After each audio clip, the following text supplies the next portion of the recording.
오늘 우리에게 허락하신 말씀의 제목은 주의 법도를 택하라 라는 제목으로 은혜를 나눕니다. 1920년대 초 일본의 조선 유학생들 가운데 우찌무라 간조의 성서 연구에 참여하여 영향을 받은 청년들이 있었습니다. 그들에게는 공통점이 있었습니다. 잃어버린 조국에 대한 사랑과 성서에 대한 사랑이었습니다. 그래서 민족의 장래가 보이지 않고 어둡고 암울한 시절에 나라를 위해 기도하며 조선 성서 연구회를 조직하고 모임을 갖기 시작하였습니다.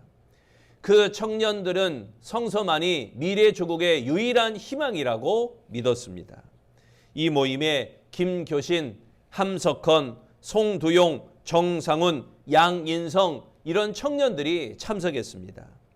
1927년 3월 동경고등학교 사범고등학교를 졸업한 김교신은 귀국을 하게 되었고 함흥 영생여자고등보통학교에서 그리고 다음에 양정고등학교에서 교편을 잡게 되었습니다. 그러면서 성서조선이라는 잡지를 발간하게 됩니다. 김교신은 발간사에서 이렇게 이야기합니다. 나는 오늘의 조선에 우리가 줄 최고의 선물은 신구약 성서 한 권뿐이라고 믿는다. 오늘 우리의 염두에 전폭을 차지하고 있는 것은 조선 두 글자이고 이 예인에게 보낼 최고의 선물은 성서 한 권뿐이로다. 성서 조선아, 조선혼을 가진 조선 사람에게 가라. 시골로 가라. 산촌으로 가라. 거기에 나무꾼 한 사람을 위로함으로 너의 사명을 삼으라.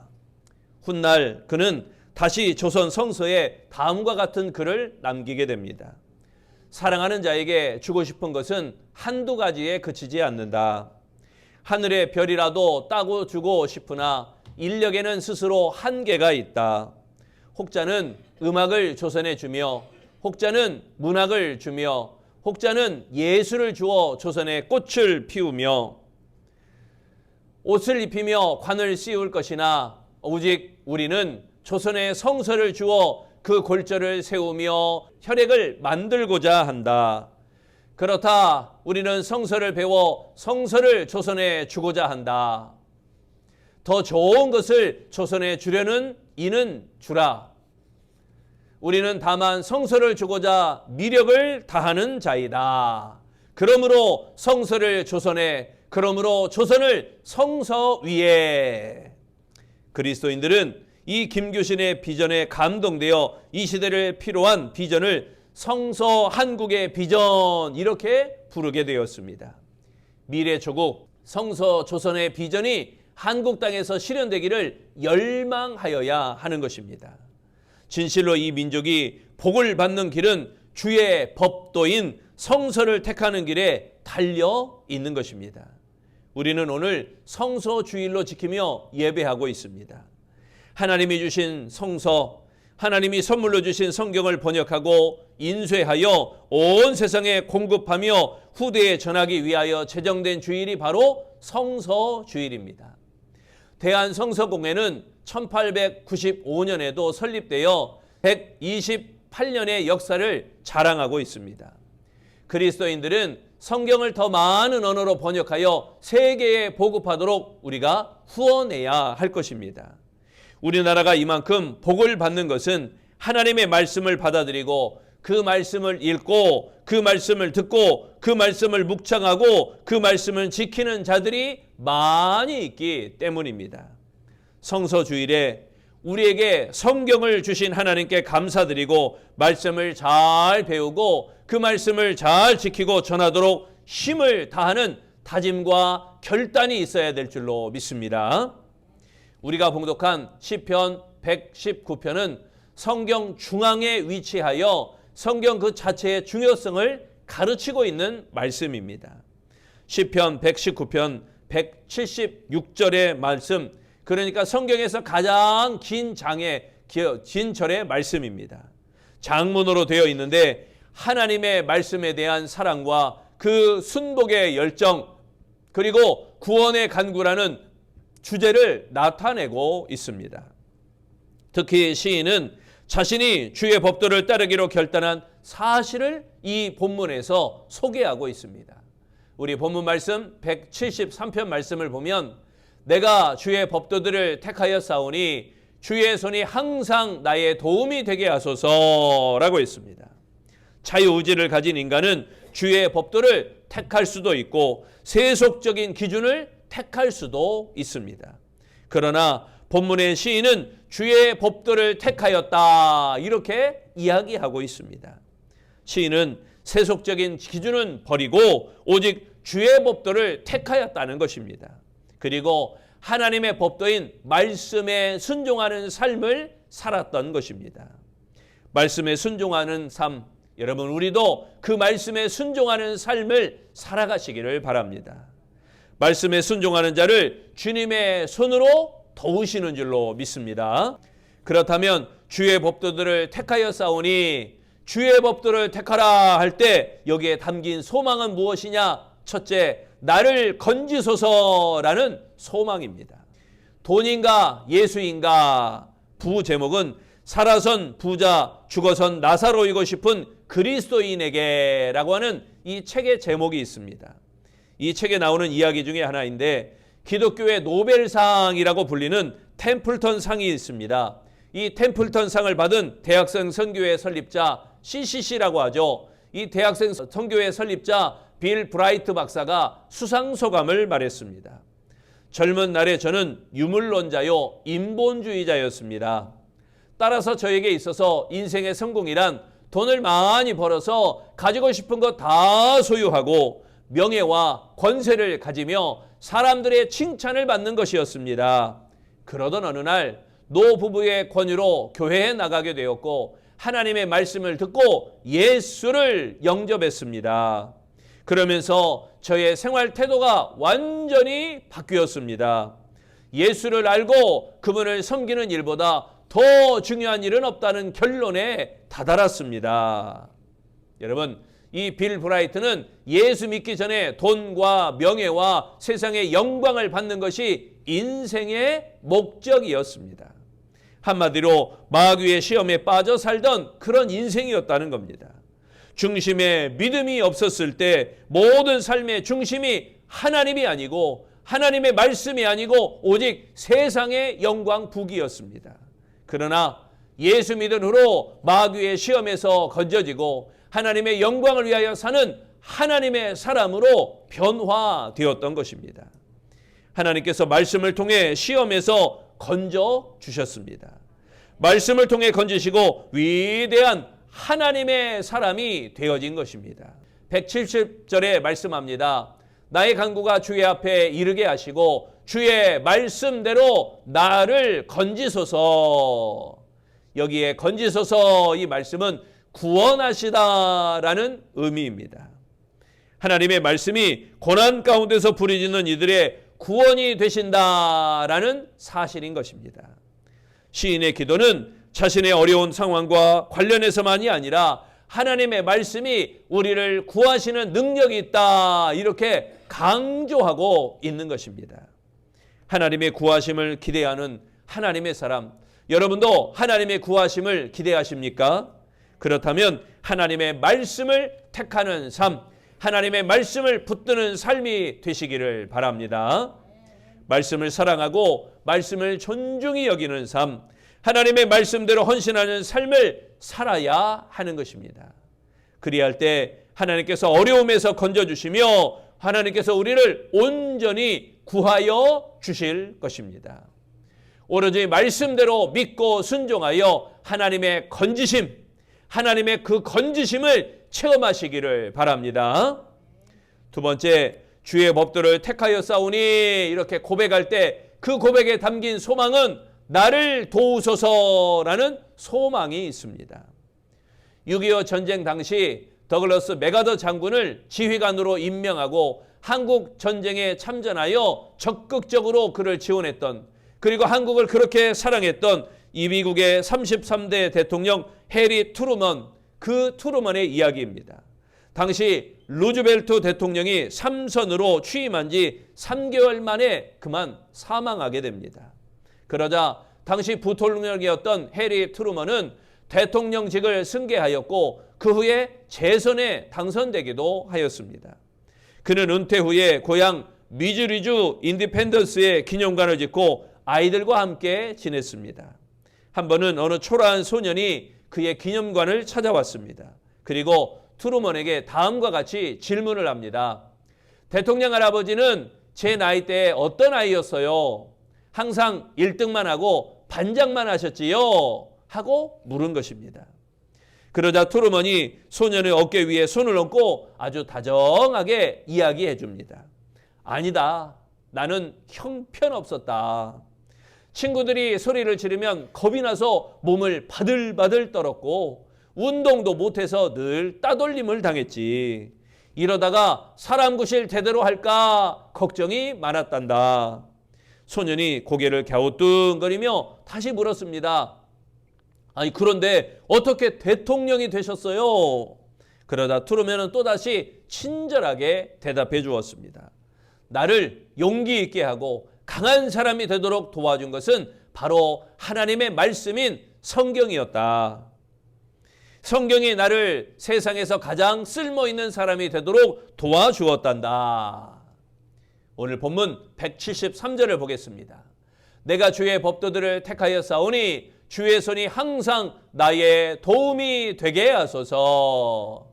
여기에 도움이 되게 하소서, 이 말씀은 하나님의 능력으로 인도하다라는 의미입니다. 주의 법도를 택하고 순종하였기에 주의 손이 도우실 것이다, 이렇게 믿었던 것입니다. 말씀을 사모하는 가운데 일상적인 도움을 간구한 것입니다. 하나님의 도우심을 받길 원하신다면 하나님의 말씀을 택하시고 그 삶을 온전히 하나님께 맡기시기를 바랍니다. 결코 자기를 주장하지 않고 사는 것입니다. 내가 내 마음대로, 내가 원하는 대로, 내 뜻대로 나를 주장하지 않고 하나님이 원하시는 대로, 하나님 뜻대로, 하나님의 방향대로 나아가는 것입니다. 오직 하나님의 도를 따라 살며 하나님의 말씀에 맡기는 삶을 사는 것, 이게 바로 하나님의 은혜 가운데 하나님의 도우심을 받는 것입니다. 시인은 그리할 때 하나님께서 보호하시고 하나님께서 도우신다라고 확신하였습니다. 그러므로 사람의 생각을 앞세우지 말아야 됩니다. 더욱이 말씀에 대해 생각을 앞세우고 말씀에 대해 지식을 앞세우고 말씀에 대해 생각, 내 경험을 앞세우면 안 되는 것입니다. 하나님의 말씀을 의지하는 자는 결코 수치를 당하지 않을 것이며 항상 하나님의 도움을 체험하게 될 줄로 믿습니다. 세 번째, 주의 법도를 택하여 싸우니, 여기에 고백에 담겨진 소망은 나를 살리소서라는 소망이 있습니다. 미국에서 가장 많은 감사장을 받은 사람은 데일 로저스 여사입니다. 그녀는 녹음 예술, TV 프로그램 제작, 그리고 영화 제작 등으로 큰 돈을 벌었습니다. 그러나 그녀는 재물에 만족하지 않았습니다. 오히려 고아나 정신박약아와 같은 아이들을 돕기 위해 무려 5,000번 이상의 자선 행사를 열었습니다. 그때마다 감사장을 받았습니다. 그녀는 어려운 때의 하나님이라는 책을 써서 이렇게 이야기합니다. 나는 마약에도 빠졌고 인생의 밑바닥까지 떨어졌습니다. 그때 나는 버림받은 인간, 쓸모없는 인간이었습니다. 그런데 성경을 읽기 시작하고부터 인생이 새로워졌습니다. 성경 속의 인물은 어려울 때 하나님 앞에 기도하고 신앙으로 위기를 극복한 사람들입니다. 그래서 나도 새로운 삶을 살게 되었습니다. 어려울 때 반드시 성경을 읽으십시오. 그리고 예수를 통해 살리심을 받으시기 바랍니다. 본문 175절을 보겠습니다. 내 영혼을 살게 하소서. 그리하시면 주를 찬송하리이다. 주의 규례들이 나를 돕게 하소서. 여기에 살게 하소서, 이 말씀은 생명을 공급하다라는 의미입니다. 시인은 하나님의 말씀만이 죽어가는 영혼을 살리는 능력이 되신다라고 고백하고 있는 것입니다. 우리 인생은 스스로 힘으로 풀 수 없는 문제들로 엮여져 있습니다. 이런 문제들은 자기 힘으로 빠져나오려고 몸부림치면 칠수록 더 깊은 수렁에 빠지는 늪과 같은 것입니다. 절망의 늪에서 살아나오는 방법은 말씀을 택하는 믿음뿐인 것입니다. 절망에서 내가 살 수 있는 길은 오직 말씀뿐입니다. 말씀이 해결입니다. 말씀이 정답입니다. 말씀이 생명입니다. 시인은 말씀 안에서 문제의 해법을 찾았던 것입니다. 하나님의 말씀만이 자신을 살리는 생명의 원천임을 깨달으시기를 바랍니다. 요한 웨슬레 목사님은 1791년 88세의 일기로 하나님의 부르심을 받을 때까지 많은 책을 읽고 많은 책을 저술하였습니다. 그는 53년 동안 말을 타고 다니며 복음을 전했는데 말을 타고 이동하는 중에도 말 위에서 책을 읽을 정도였습니다. 그래서 요한 웨슬레는 다음과 같이 말했습니다.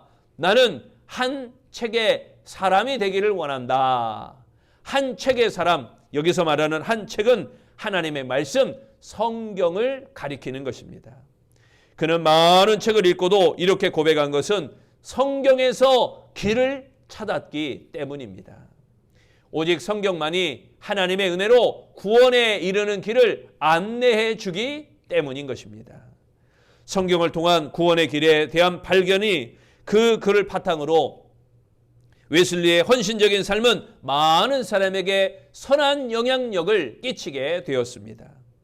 요한 웨슬리는 수많은 사람에게 예수를 그리스도, 즉 구원자로 고백하고 하나님께 돌아오게 한 귀한 하나님의 사역을 감당하였습니다. 그러기에 우리도 하나님의 말씀과 무관한 삶을 산다면 그 삶은 무가치한 삶이 되고 마는 것입니다. 여러분, 성경을 대할 때 감사하는 마음이 있습니까? 북한 지하교회에 사용되던 40년 된 성경의 필사본이 있습니다. 누군가 눈물로 쓴 마태복음 필사본입니다. 북한에서는 성경을 가지고 있다는 사실만으로도 총살을 당합니다. 지하교회 성도가 성경을 가지고 있다면 수십 년도 넘은 낡은 성경이거나 아니면 손으로 쓴 자필 필사본 성경뿐입니다. 그들은 성경을 목숨 걸고 한 장 한 장 눈물로 써내려간 것입니다. 이들 앞에 부끄러운 마음이 들지 않습니까? 나는 말씀 한 절 한 절을 눈물로 써내려갈 만한 성경을 사모하고 있는가? 나는 진정 목숨을 걸 만큼 하나님의 말씀을 지키려고 애쓰며 살고 있는가? 하나님의 말씀으로 마음을 채우시기 바랍니다. 말씀에 대한 사모함과 말씀에 대한 열정이 더 충만해지시기를 바랍니다. 그리고 세상적인 것을 택하는 어리석음을 버리시기를 바랍니다. 사랑하는 성도 여러분, 부디 하나님의 말씀인 주의 법도를 택하시기를 바랍니다. 주의 법도만이 나를 건져 주십니다. 주의 법도만이 나를 도와 주십니다. 주의 법도만이 나를 살려 주십니다. 말씀을 확신하고 오직 주의 법도를 택하며 살아가는 우리 복 있는 아름다운 성도들이 되시기를 축원합니다. 기도하겠습니다. 말씀이 우리에게 생명되게 하심을 감사합니다. 생명의 말씀을 붙들고 날마다 은혜 가운데 살아가는 아름다운 성도 되게 하여 주옵소서. 말씀 한 절 한 절이 감사가 넘치게 하시고 말씀 한 절 한 절에 은혜가 넘치게 하시며 말씀 한 절 한 절에 우리의 사명을 깨닫게 하여 주옵소서. 그리하여 부디 하나님의 말씀인 주의 법도를 택하는 아름다운 신앙 되기를 원합니다. 주의 법도만이 나를 건져주심을 믿습니다. 주의 법도만이 나를 도우심을 믿습니다. 주의 법도만이 나를 살려주심을 믿습니다. 이 말씀을 확신하고 오직 주의 법도를 택하며 살아가는 아름다운 성도, 아름다운 신앙, 아름다운 삶이 되기를 예수님 이름으로 기도합니다. 아멘.